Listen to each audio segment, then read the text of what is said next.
Ladies and gentlemen, welcome back to the Cringy Movie Collection Podcast with Ludo and Raf. We're back! Yeah, unfortunately, we ran into some trouble with health issues.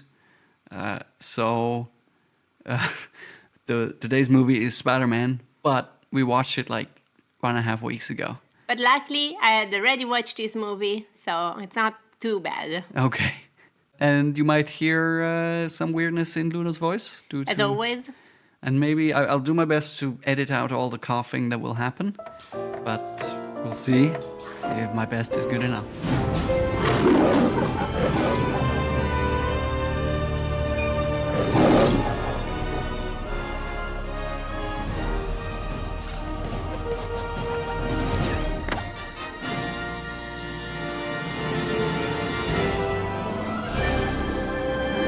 When I was at boarding school, some guy showed me a trailer for Spider-Man 2.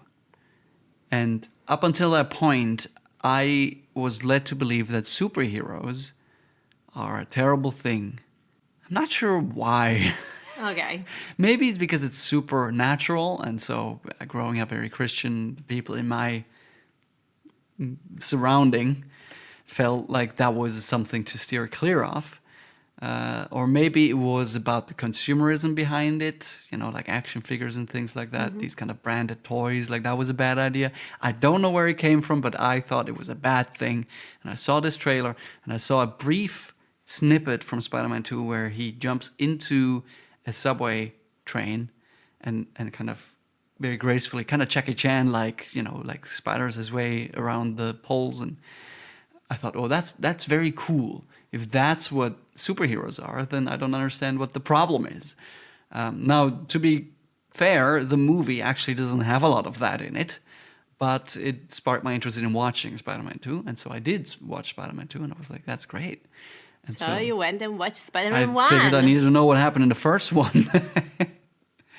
and here we are now. I have the DVD even. Like this, and then like The Incredibles were like things I watched at the time, and that got me really into superheroes. Yeah. I wasn't into superheroes so much as well as like a youngling.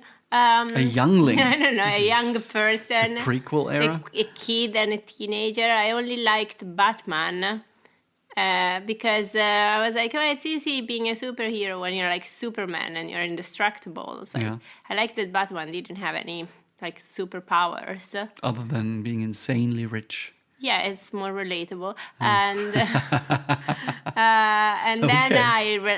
I met Iron Man. You met Iron Man? Yes, like I went to see Iron Man 2. Okay. And I thought this superhero is more cool. Even though Iron Man 2 is not a good movie. But I liked Iron Man as a person. Okay. So and there is a part you like in Iron Man the Elon 2. Musk cameo? Yeah, I liked.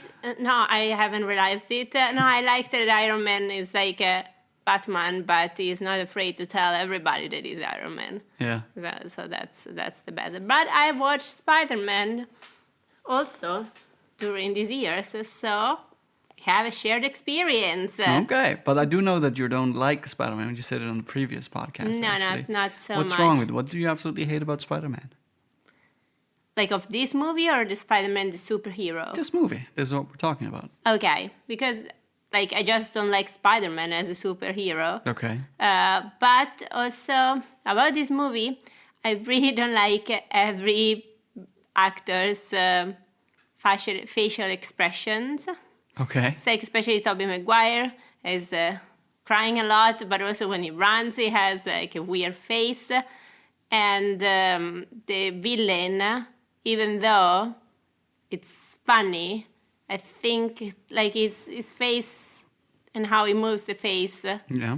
It's over the top, but it makes sense. And just like people like chill out with the face muscles, please. Yeah. Like use them less. Everybody in this movie, please. If you say you hate everyone's facial expressions, I do need to know about Rosemary Harris, who plays Aunt May. I think personally that she is amazing. She is the perfect Aunt May, old lady, sweetest person in the world kind of character. Performance is fantastic. What do you have to say about her facial expressions?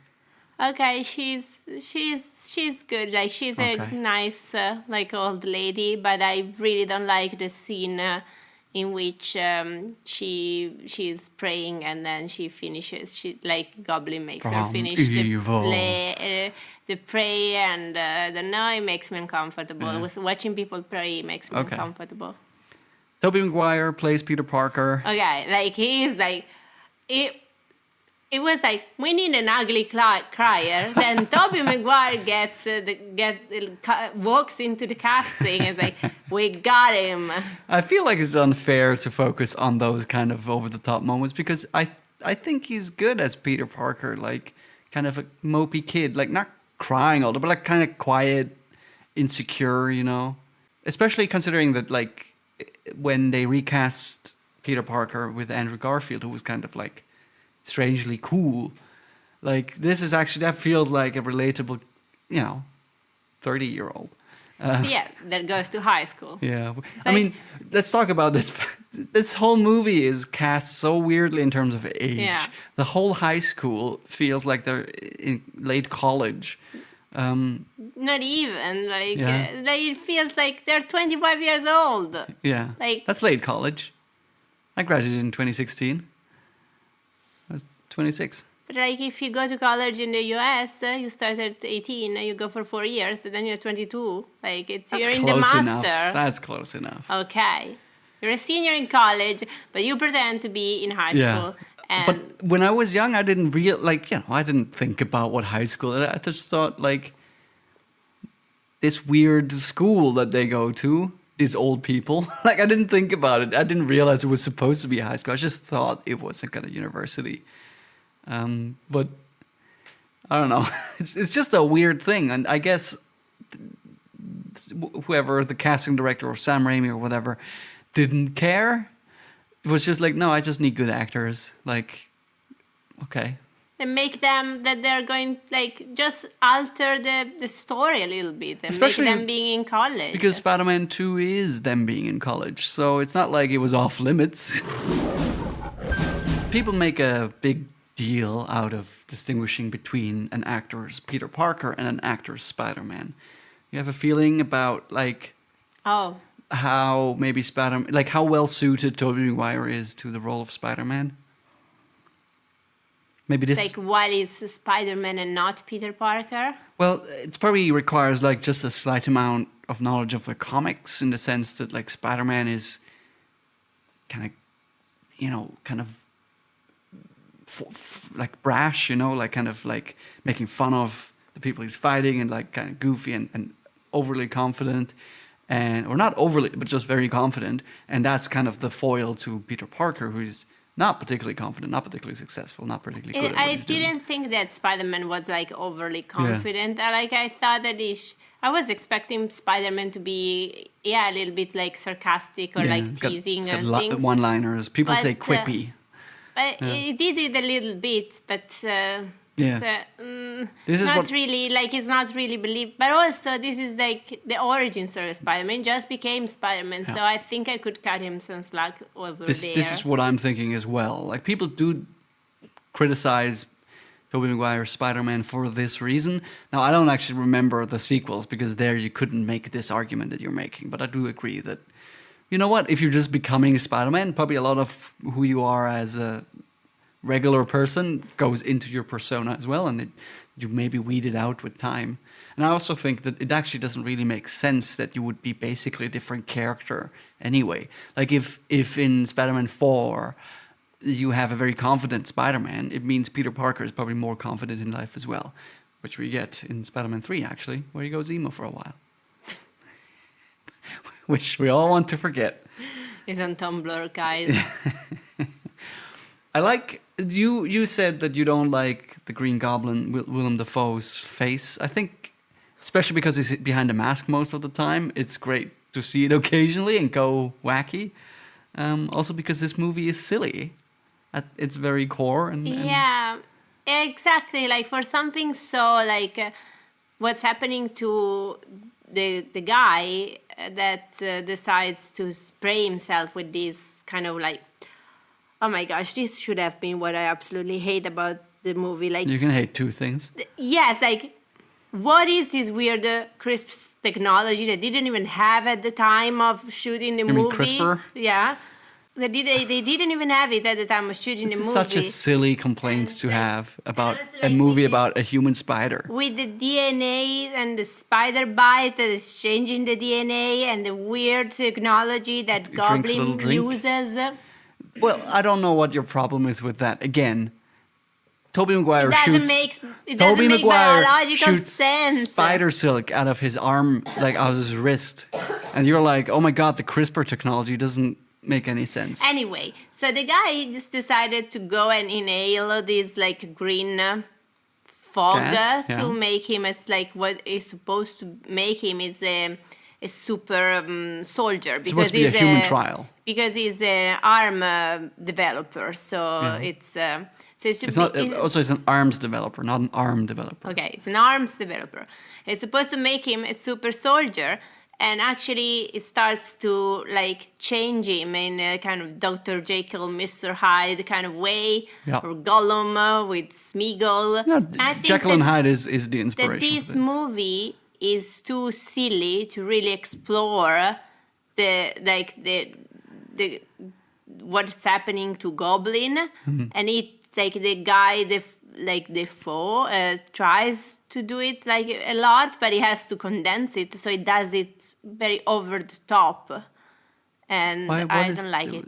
Well, okay, you don't like it because you think, well, there's a certain level of real psychological conditions that are being mirrored here, and you would like a more serious examination of this rather Yes, than like we can Okay. skip the romance parts a little bit too much. Like this is a bit very cheesy. Like Yeah. just cut it a little bit more, and we can just stare at the four in a room, Mm-hmm. doing nothing for a while. That could be interesting. I just want movies in which nothing happens. Okay. Speaking of romance, I don't mind Kirsten Dunst in this movie, but I feel like she and Tobey Maguire have no chemistry No. whatsoever. I mean, But also, she didn't have chemistry with James Franco either. no, That it's was maybe- supposed to be that they have no chemistry, but there's like they just kind of look at each other and it's supposed to be sweet, but it's kind of awkward. Which again makes sense for the movie as well, but it yeah, just- because they're supposed to be teenagers.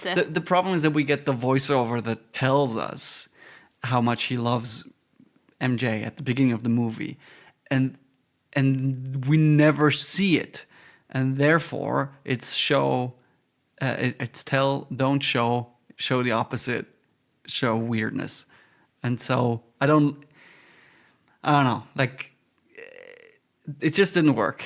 Also, it's weird how she realized that she's been in love with Peter all the time. Like, a it doesn't movie really thing. seem that they know each other so well. They are neighbors and and- go to the same school. It's Yes, crazy. but I think that what changed her mind was when Peter was they are at the hospital with Aunt May, Yeah. and Peter is pretending to tell her what he told Spider-Man about her. Yeah. And she just gives this like very big speech, Mm-hmm. and here and it's like she's turned, and she can see Peter, and and she gets all swoony and everything, and it's like It's creepy.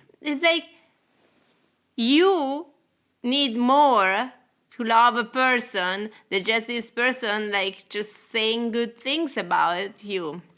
You just need to actually be interested in what the person Well, is. I think if their interactions were less awkward, like it's fine. At the very beginning, he takes pictures of her, and that's kind of cute. It's also like funny because it's like these are the moments in which he's more like a teenage boy. It's Yeah. like, oh, But then he also like looks at her through the window when That's she's not like cool. dressing and like things like that. It's just like there's no like there we don't see any of the interactions which in hindsight she could have gone, oh, that was meaningful, and that's why it just doesn't work. well, when he And I goes also to think throw the trash and she goes outside because her parents are fighting, there is a little bit there. yeah, but it's not though. That's her being distressed and him just standing there and going, Yeah. I heard that. And also know. telling her, "Oh, you're gonna be wonderful, and I've that's true. noticed you in like third grade That's when true. you did the play." Yeah. Okay, maybe. What I absolutely love about this movie is the Spider-Man costume. I think it looks so goddamn cool. It looks not like something a 30-year-old teenager could make in his room, but I don't care. The first version does. It makes sense that they build up to it, but they go from tracksuit to Hollywood, $200,000 mega cape thing, not cape, but mega spandex suit. It just is so nice, and it's such a big part of why, like the action scenes are fun because you have this really cool looking guy jumping around. This ties with what I absolutely love about this movie, because it's the montage in which he comes up with the Spider-Man costumes and with the starts with Spider-Man concept. Because he well- just realized he has these weird powers.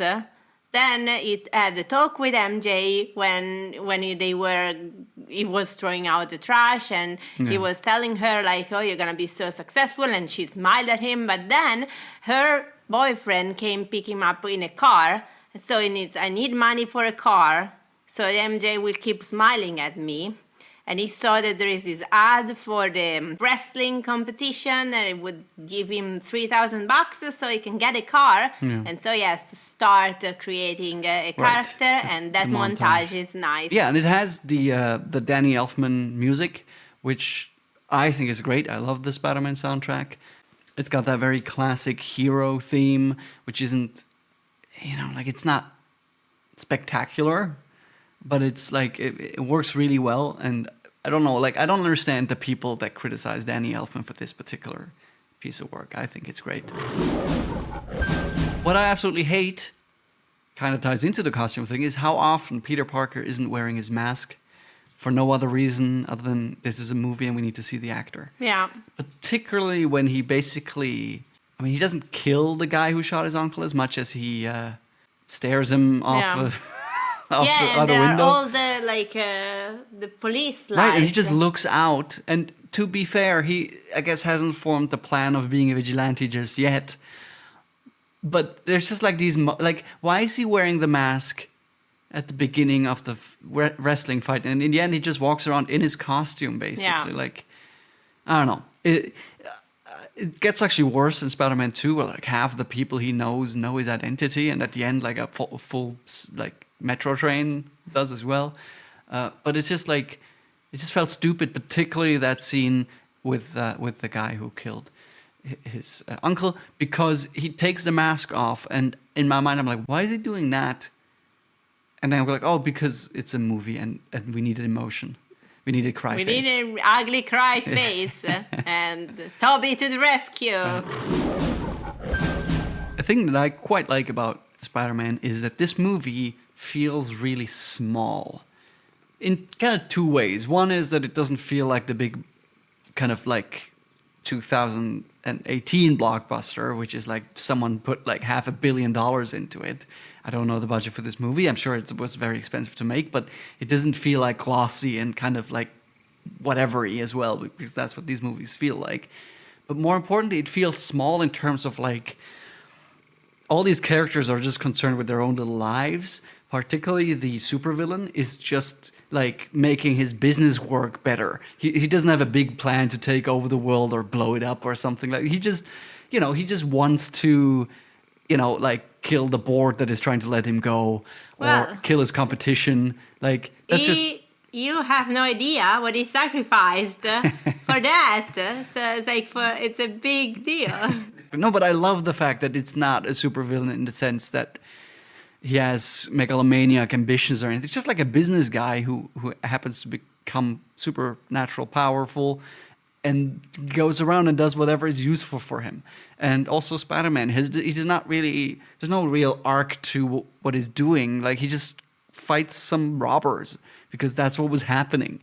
And this is like, because it's really believable, because you don't know how to be a superhero, and also the city is not completely sold on the fact that like they actually need you, So you just do what you can. Which is part of it. You couldn't if Spider-Man was in the Avengers, J. Jonah Jameson couldn't run stories like whether or not Spider-Man is a menace to the city.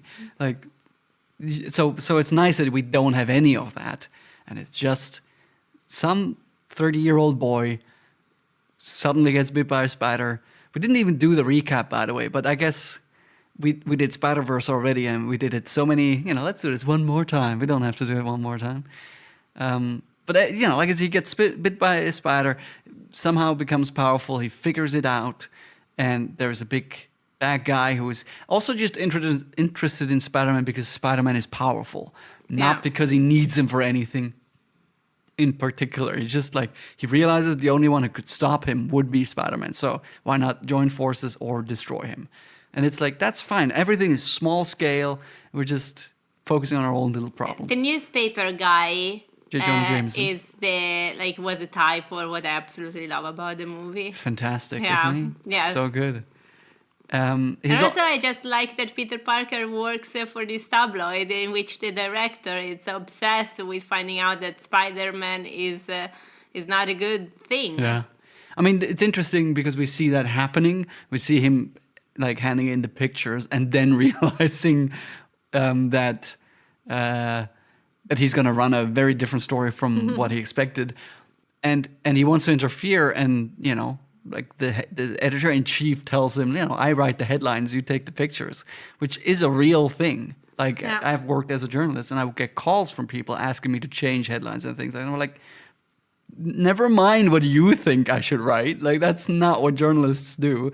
Now, obviously, I disagree with Jameson on his decisions, but I agree with his stance on kind of the integrity of it. Also, it didn't leak his source to Goblin. There is actually a very interesting scene there where he, like, while Peter Parker, who takes the pictures of Spider-Man, is basically in the room, he protects his identity. He could have just, like, so what happens is the Green Goblin shows up at the Daily Bugle because he wants to capture Spider-Man. So he figures, well, the guy that takes pictures of Spider-Man would know how to get in touch with him. So he goes to the Daily Bugle, he goes into the editor-in-chief's office through the wall, by the way, and he asks him where is the guy who takes the photos, and J. Jonah Jameson says that they only communicate by mail or something like that, which I thought was good, like that. So it's not just a crook, like he's actually like good at his job, but he's just like the filthy tabloid guy. This is just his personality. It has nothing to do with his work ethic. Yeah. But one thing that I don't like about the movie is that it's in New York, like 8 million people, and all the main characters that also are like changing, like what happens in New York day to day. Yeah. They all know each other. What do you mean? It's just like, it's so weird because he's Spider-Man, and then the super villain just happens to be the dad of his roommate. Oh. It's a... Yeah, so I know it's that like it makes like a nicer story because you see like... I mean, it's integral to the story, right? Yeah, but everybody has also, kind of a duality. It's like, what are the chances? Okay, again, we're talking about a guy who shoots webs out of his wrist. What are the chances of that? I mean, we could also talk about the mechanics of it all. Like, we're shown, for example, that he has little hooks that grow out of his hands, and that's how he walks up walls. But then he uses gloves. He can use a costume. How does that work? Does it just go through clothes? Especially like the first... At some point, he wears shoes. There's a lot of kind of brushing over the mechanics of it. I think it's fine. This is what this movie is, Like, it's not Batman Begins where it's like everything is explained realistically. That's nice. I think so too, but this is, a few years before that. One thing that I always kind of praise about this movie, but watching it again, actually I have to say, you know what, it's not that great, is I like when there are action scenes, the fight scenes, where there are some kind of stakes going on. So it's not just like we'll punch each other for a while and we see who wins, but and I would always bring the example of the scene where the Green Goblin takes a cable car, he detaches the cable and he holds it, and then he also holds MJ on the other side, and he goes like, you have to choose who you save, you know, and it's one of those things. And so then Spider-Man tries to save both while also fighting off the Goblin who's just like punching him and stuff. And I like the tension that this narrative element brings to the actual fight. But I remembered it differently. I thought it was a much bigger fight. It was really just him hanging there for a bit. And then they go and they fight separately. And it is literally just punching each other until someone dies, which is way less fun. Also, I don't like that when in movies characters have to make this choice. They always choose both and they succeed.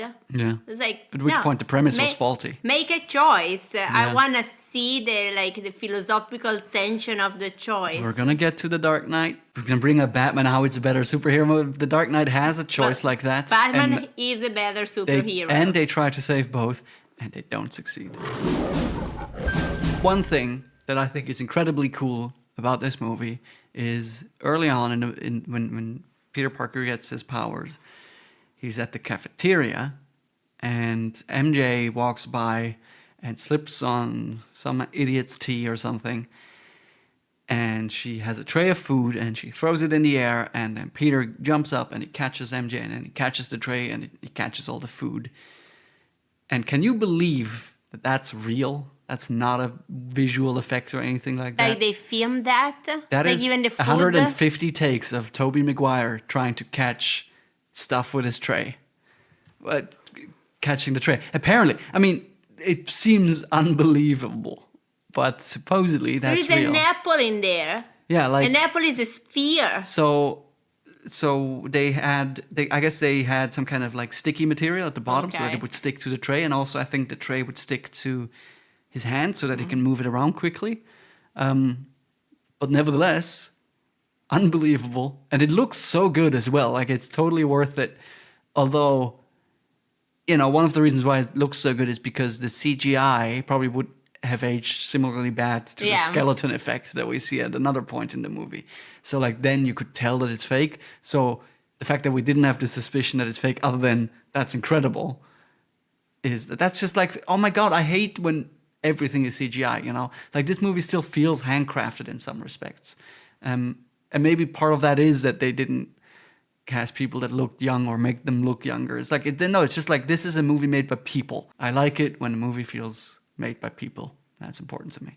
I'm still thinking about the tray. It's like, that must have been a weird day of work. Yeah. I looked at it again, and it doesn't compute in my head. Like, it looks too incredible. But if you do it 150 times, eventually it will happen. Yes. Maybe.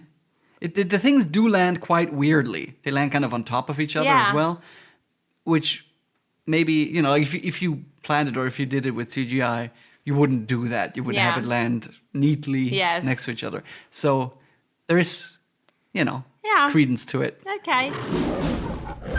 What is the point of this movie? So everybody would say that the point of this movie is also his most famous line. That is, with great power comes great responsibility. That is the line that Uncle Ben says to Peter while he was dying because he's been shot. Yeah. He's talking about puberty. He's being shot by the same guy that Peter just let through because he was robbing the people at the wrestling match that didn't give him a fair pay. And so he just let the guy go without thinking about the consequences. And the consequences happened to be that the guy shot Uncle Ben to steal his car.